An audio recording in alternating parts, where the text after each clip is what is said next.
Every argument has two battles happening at once. The one you can hear and the one happening inside your heart. Hey guys, welcome back to the channel. I'm here with my significant other, E. What's up, guys? How y'all doing? And we're posting on this channel because I do have a main channel that I usually post on. And this video, we're going to talk about something that a lot of couples and even friends and family struggle with: arguments and hearing each other out, and how a lot of the times people's relationships break down over arguments, over miscommunication, and things that could have been easily prevented. What we're going to talk about is why we defend ourselves. I know for a fact that I am a defensive person. I do get defensive. I'm sure my partner can, attest to this. Whenever she brings up a concern or something, I feel criticized. Something inside myself that wants to protect itself, and it's preparing to defend itself, right? Even before she finishes speaking, she can also attest to how it feels like from her side, right? Whenever that does happen.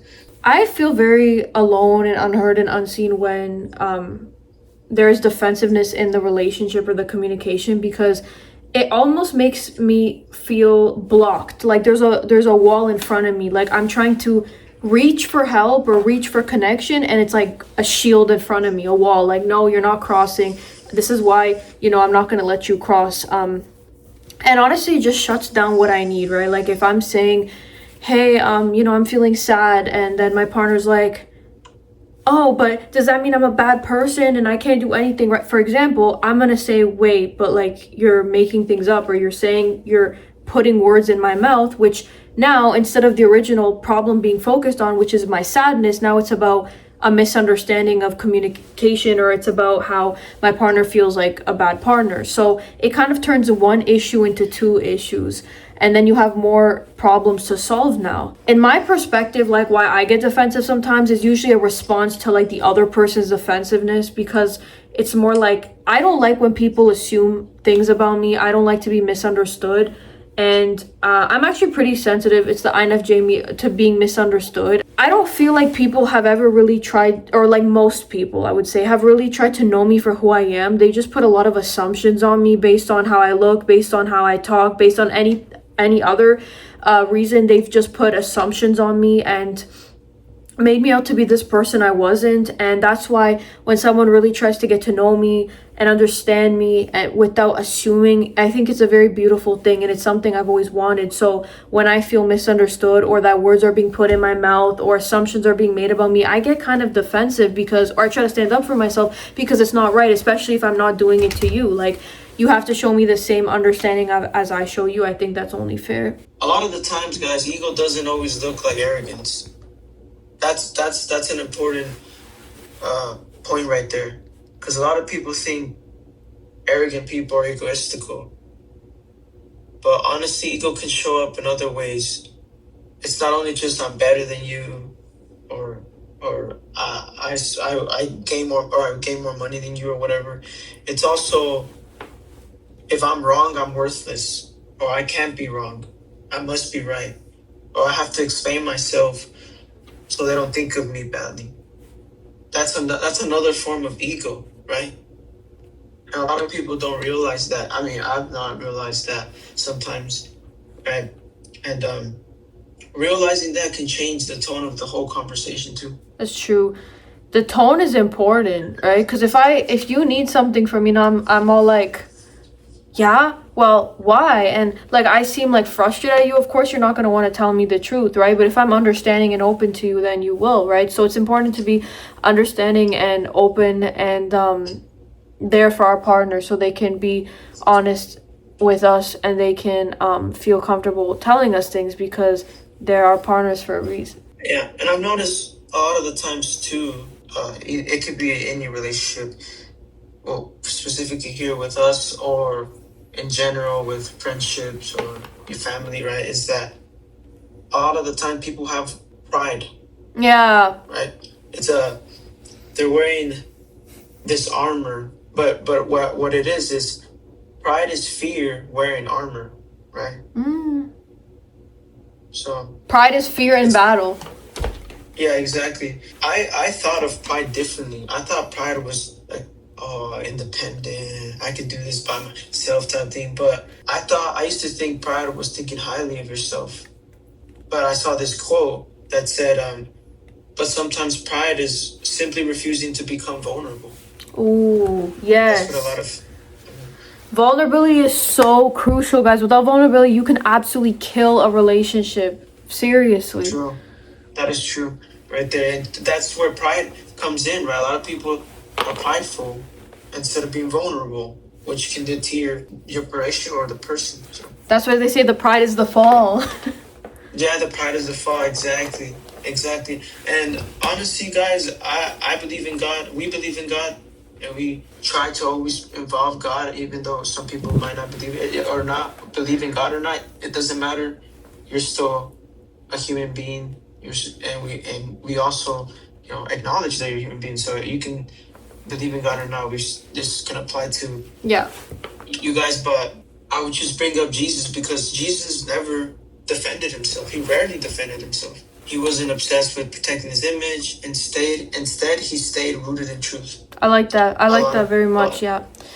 We use Jesus a lot in our discussions, or like because we believe in Jesus and the way he did things. Why did I realize defending myself wasn't helping was when my partner brought it up to me that, hey, we could be spending time hanging out, watching videos, dancing, being silly, Yeah, and whatnot, right? And what I needed from the other person was she was already giving me, what I needed, and it was basically, to be a very open-minded partner. She is. And thank you, what I hon. learned, of course, what I learned about myself is that I'm defensive. I can be a bit filled with shame and guilt to the point where I kind of shut down when I do something.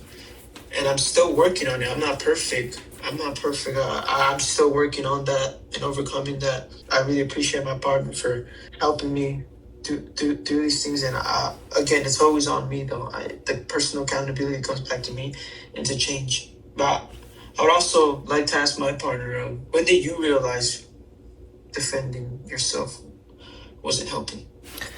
Well, it happened like a while ago in my family. I realized I don't want my partner, I don't want my family or my parents to have a hard time talking to me, or to like feel like they can't tell me things. So I kind of like changed my tune, and I was like, you know what? They don't hate me. They still love me. They just need me to do something, like shut off the light or don't forget to do this or that. Like it's not an attack on my character. It's just something I need to do a little bit better, right?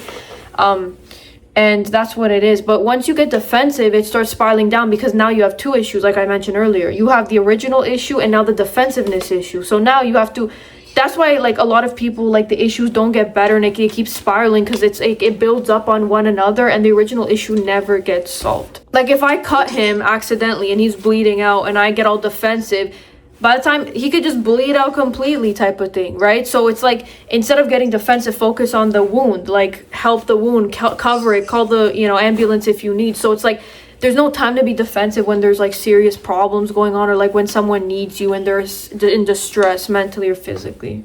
What did you need from me? I just needed you to understand, because I go through a lot, guys, right? I mean, we all do, but like I really needed a grounded, calm person, because I don't feel grounded a lot of the times. I just feel like my mind's in a chaos mode, and where I live, like my situation, it's just been a little bit uncertain for so long, and I struggle a lot even with traumas I'm trying to heal from. So I just need someone who's going to be present for me, and I'm going to be present for him as well, or I'm present for my partner.